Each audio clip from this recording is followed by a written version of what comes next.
I'm Kevin Coleman with the Setup Post, and I am at the Pump House Center for the Arts for the first show of this season, which is the Best of Ross County, which means the best of Ross County schools. Yes. Can you introduce yourself and why are you, what award did you get? Okay, I am Ann VanVoorhis, and I am the art teacher at Unioto High School, and we received Best of Show, First Place, and Honorable Mentions. Can you say how many kids you had? Well, how many were here from your school? All of my students came. We had about 47 pieces in the art show tonight. And what kind of placements did they get? They received the Best of Show, First Place, and I think it was like 7 honorable mentions tonight. So have you,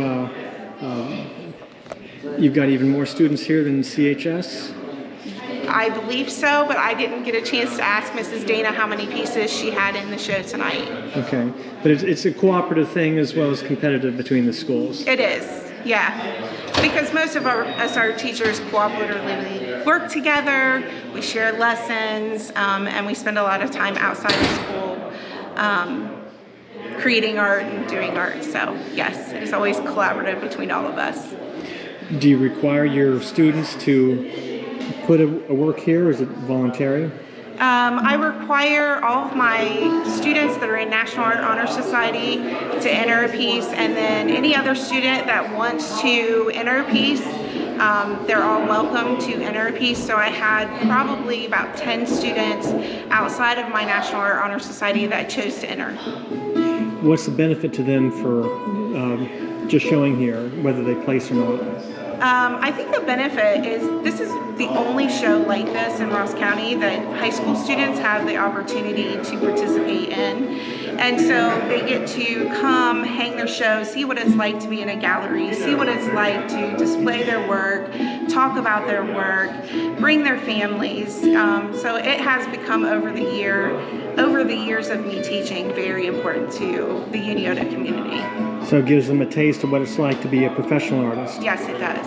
Do you have many who do move on to be a professional artist? I've had several that have moved on to be artists. I have students that are in New York. I have students in Columbus. I have one student. She is getting ready to graduate this year, and she's going to be an art teacher. Okay. Any other thoughts here at the Pump House? We just appreciate the support that the Pump House provides to our high school students, giving them that opportunity to really shine in what they love to do. There's not a lot of opportunities for them to do that. And are any of the works here for sale? I believe some of them had put their works for sale. A lot of them form attachments to their artwork and they don't want to sell it, they don't want to get rid of it, but there are a few here that are for sale, yes. All right. How can people learn more about your program or your students? We have our webpage, we have an Instagram, and we have a Facebook. And that's all through Unioto? Yes. All right. This is one of my students. She's a sophomore in high school this year. She's in art too. This is the student I was talking about earlier, Bryn Martin. She also has a piece upstairs that won an honorable mention. She's a senior and she is majoring in art. She's my student that's going to be an art teacher.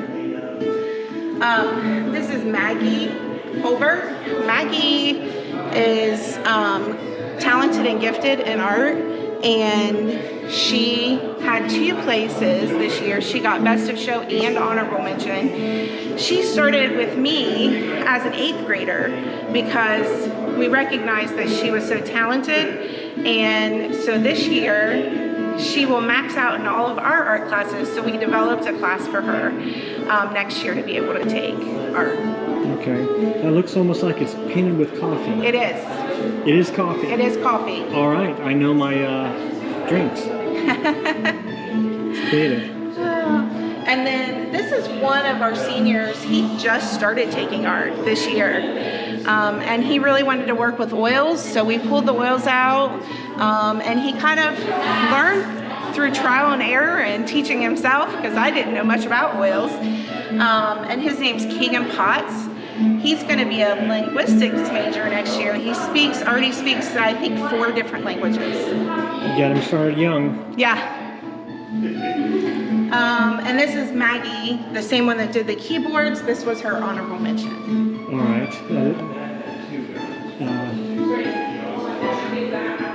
I'm trying to describe it, but you have to step away from it to see what it is. Did you know there was a movie based on that? Yes. Yeah. A book written He's one about of my it? favorite artists. Yep. I love Vermeer. This is another one of our students, Natalie Depew. Natalie Depew is also identified talented and gifted. She's an amazing artist. She also received honorable mention for the cat that's over here. Okay. This is Mia May. She is a sophomore, I believe, this year. She didn't get a chance to take art this year. I'm hoping she'll come back next year. But this was a piece she did independently on her own.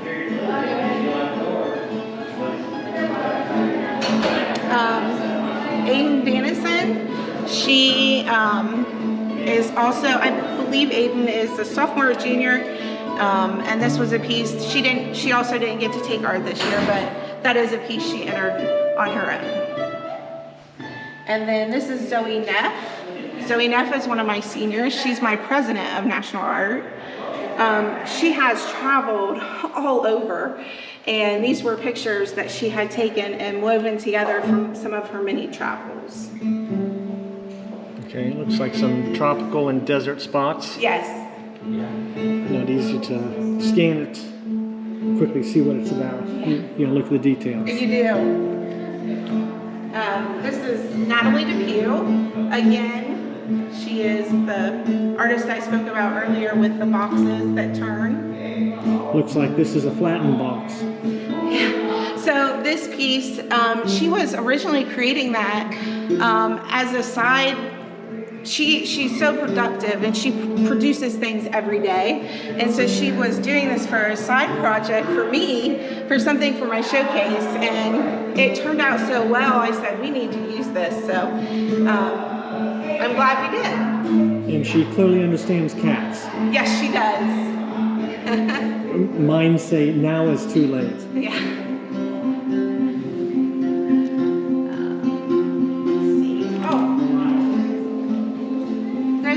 Up here is done by a junior of mine, Ruby Reinhardt.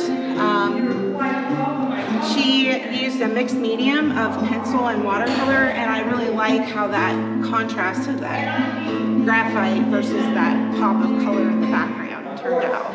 And of course a popular movie based on a play. Yes, very popular. Right here is a student of mine named Lizzie Slack. She is also a senior. This is her other piece over here. She's also a senior, or she also did that piece with colored pencil, and this one was graphite. She's really worked very hard at making pieces very realistic and very detailed, and they take her a long time to accomplish. Those are almost photographic. Photographic, but yes. They're not photographic. It's, yes. It relays the fact that it's not a photograph.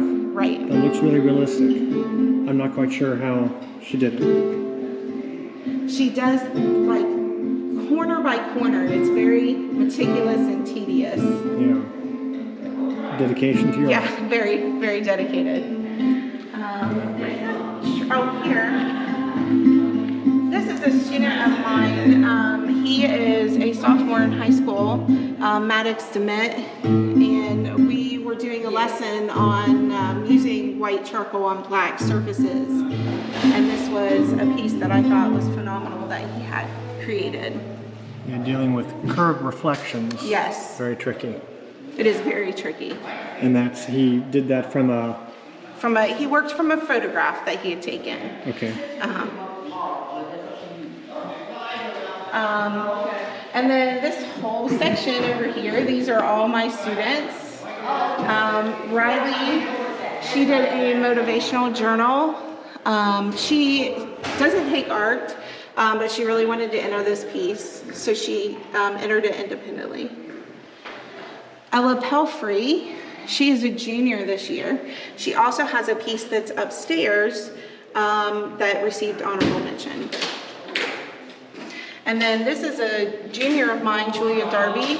She she did this as a piece in my class. We were learning about sculpture and relief sculpture, and this was what she created for that. With a little I really additional like greenery. how she brings it outside the canvas. Yeah. I say that every month. Yes, I like it. Okay. This piece was by Ella Smith. She took flowers and pressed them in between the glass and then painted the bow, so it's a mixed media piece. She also does not have me in class, but she chose to enter this independently on her own. Okay. And you have some others upstairs I or on the do. other wall here? I have a few over here. Okay. We'll let everybody has to come Pack in and up. go upstairs. Oh, yes, So we'll leave definitely that go upstairs. to visit. But I have some woodworking pieces, some canvas pieces. These are both done by juniors. This young lady, Caitlin Menendez, she goes to the vocational school. So actually the woodshop teacher helped her create this piece Okay. at the vocational school, and she entered it. You guys are like that till you know, happy or a year. And then, excuse me, I have this student right here, Azzy Casson. We were doing some still life journaling, and this was one of her class projects that we chose to put in. And then we have Grace McBee.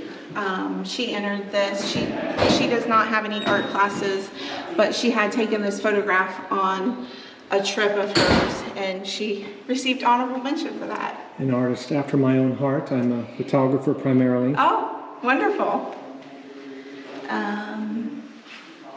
We have Macy Cobbs.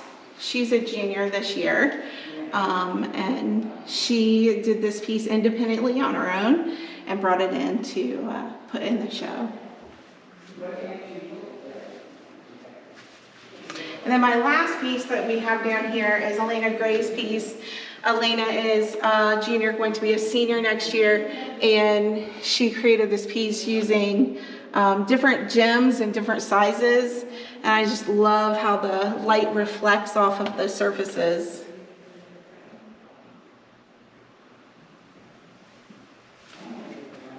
Okay.